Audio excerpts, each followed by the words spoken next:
दुआ ज़ारा को बाजियाब करवाया और मालूम हुआ कि दुआ ज़ारा किसी गैंग में फंसी हुई है। बाद आज फिर केस ने नया रुख चेंज किया कि दुआ ज़ारा ने अपने माँ बाप के खिलाफ बयान दे दिया। अगर क्यों जी लड़की नहीं कह रही, लड़की की ऐसी की तैसी, लड़की की क्या कंसेंट है, वो तो 14 साल की है।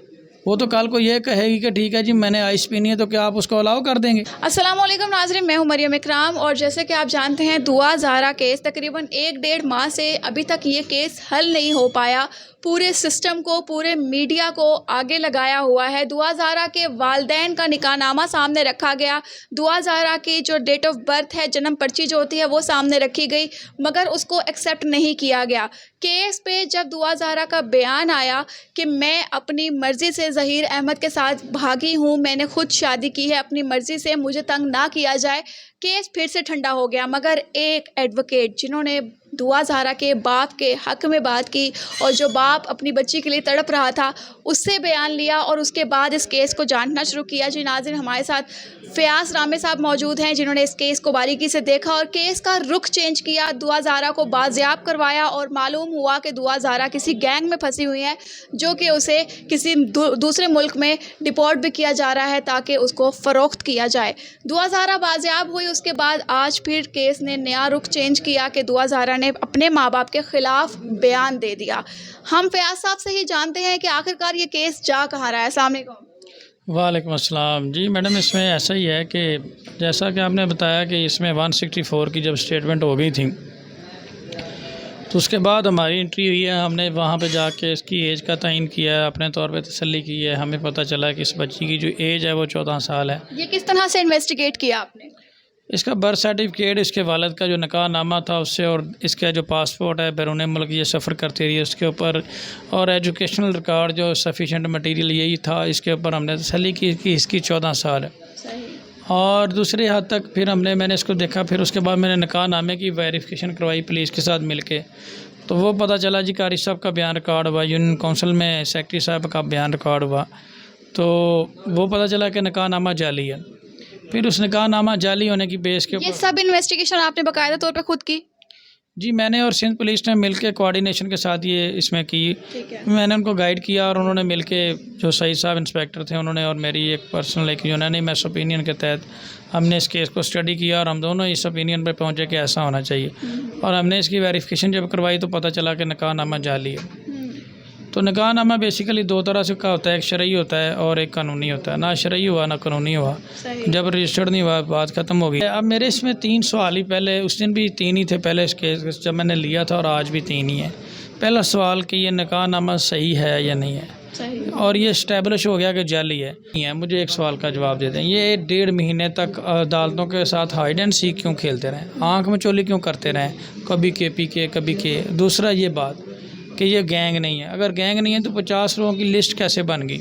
तीसरी बात, ये वक्त इमोशनल होने का नहीं है, टेक्निकल सोचने का है। अगर इमोशनल हो के हम आप कहेंगे कि वो वीर ज़ारा है, वो हीर है और वो रंज है, तो फिर इमोशनल होने से तो अदालतें नहीं ना चलती। सर, जैसे कि दुआ ज़ारा को बाजियाब करवाया गया और कहा गया ज़हीर अहमद और दुआ ज़ारा को हथकड़ियाँ भी लग गई, वो थाने में पहुंच गए हैं, बयान होंगे, तो सारे लोगों में एक होप आई कि चलो एक पाकिस्तान की बच्ची को आज़ाद करा दिया गया है जिसे स्मगल करने की कोशिश की जा रही थी।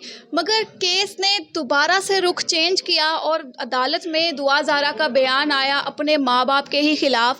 ना माँ बाप को मिलने दिया गया, ना माँ बाप से उसने नज़रें मिलाई, मिलना तो बहुत दूर की बात थी। तो ये इस केस को किस तरह देखेंगे आप? देखें मैडम, इसमें आपका मुआशरा है, बहुत सारे बच्चे जो हैं वो नशा करते हैं, वो कहते हैं जी हमें शराब पीने की परमिशन दे दी जाए, तो क्या उनको दे दी जाए? उनकी कंसेंट है। बहुत सारे बच्चे जो हैं, ये आपका मुआशरा किधर जा रहा है? अब 10 साल के बच्चे सिगरेट पीते हैं तो क्या वालिदैन उनको परमिशन दे दें? क्योंकि वो बच्चा कह रहा है।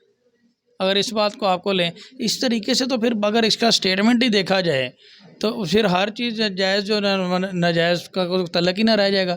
जज़ा सज़ा का तो फिर कंसेप्ट ही ख़त्म हो जाएगा। अगर उससे पूछ के फैसला करना है तो बेसिकली वो लड़की 14 साल की है। The main point is that बच्ची जो है वो माइनर है, और एज बयान देने की कॉम्पिटेंट, क्या मुझे आप बात बताएं, क्या बच्ची वो अभी जो ये जो दुआ ज़ारा बच्ची है, इसको अगर मैं कहूँ कि अपनी प्रॉपर्टी मेरे नाम कर दें तो वो कर सकती है? बिल्कुल नहीं, क्योंकि वो कॉम्पिटेंट टू कॉन्ट्रैक्ट नहीं है। اگر یہی بچی 20 سال کی ہوگی تو اس کے نام پہ کوئی پراپرٹی ہوگی تو وہ مجھے سیل کر سکتی ہے. ڈیفینیٹلی لا نے کوئی حد رکھی ہوئی ہے. اگر اس کے بیان کو میڈیا یہ بنا کے چلانا چاہتا ہے دیکھیں جی یہ بیان آ گیا, تو میں صرف اتنا ہی کہوں گا, میں لمبی بحثوں میں نہیں پڑھتا, میں وکیل ہوں, میں نے جذباتی ہو کے نہیں سوچنا ہوتا. وکیل کا براہ راست عقل سے تعلق ہوتا ہے اور میری عقل کام کرتی ہے, کیونکہ میں رحمان کو یاد کرتا ہوں, اور رحمان کو یاد کرتا ہوں تو دماغ میں رحمان ہی آتا ہے. شیطان کو یاد کرنے والے کے دماغ میں شیطان ہی آتا ہے. جہاں شیطان ہو وہاں رحمان نہیں آتا. تو بات یہ مختصر ہے کہ اگر ان کے ذہنوں میں شیطان ہے, لو سٹوری کو پروموٹ کرنا چاہتے ہیں, تو ڈیفینیٹلی ان کی بیٹیوں کے ساتھ بھی ایسا ہی ہونا ہے.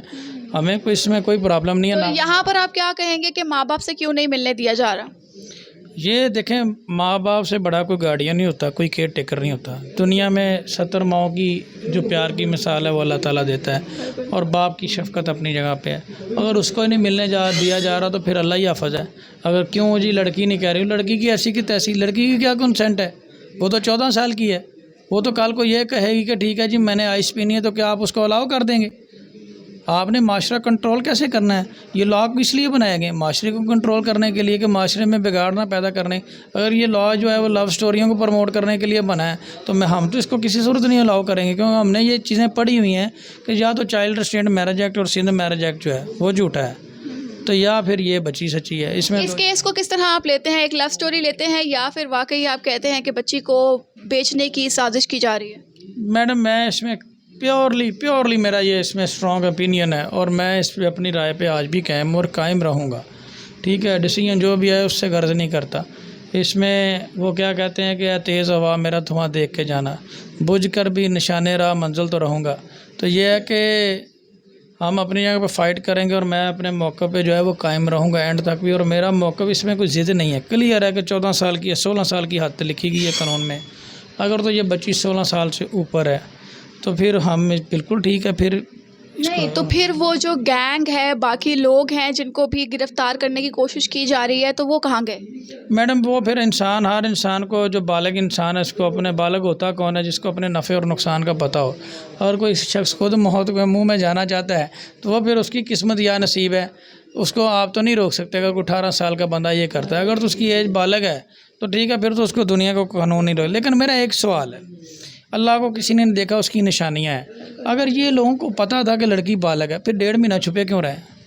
ان کے دل میں چور تھا میڈم. یہ 1.5 مہینہ اس کو تیاری کرواتے گئے, اور فار کورٹ سے اس چیز کو دیکھیں کہ 1.5 مہینہ ایک بچی کی تیاری کروائی گئی ہے. لاسٹ ٹائم میں نے کیا بیان دیا ہے کہ وہ اس کے پاؤں پڑ رہا تھا, اس کو یہی ریٹوائز کر رہا تھا کہ آپ نے اپنا بیان نہیں بدلنا, کچھ مرضی ہو جائے. اس کے ذہن میں ایک بات فکس کی گئی ہے, اور جو اس کے ذہن میں گند اور حفظ ڈالا گیا ہے اس کو نکالنے کے لیے تھوڑی کاؤنسلنگ چاہیے, کوئی وقت چاہیے.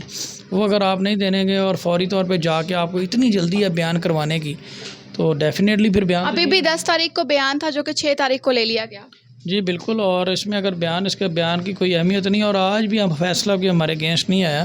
اس میں جج صاحب نے یہ تھوڑی کہہ دیا کہ نکاح نامہ درست ہے, یہ تھوڑی کہہ دیا کہ ٹھیک ہے, لیکن بات صرف وہیں پہ آ کے رکی کہ ایج کا تعین کروایا گیا. ڈسپیوٹ ارائز ہو گیا. جب کسی چیز میں ڈسپیوٹ ارائز ہوتا ہے تو ہم معزز جج صاحبان کی اس فیصلے کو بھی خوش آمدید کہتے ہیں. کوئی ایسی بات نہیں, کیوں ہمارا دل بڑا ہے, ہم انصاف کے لیے لڑ رہے ہیں, اور ہم فائٹ کریں گے, ڈیفینڈ کریں گے.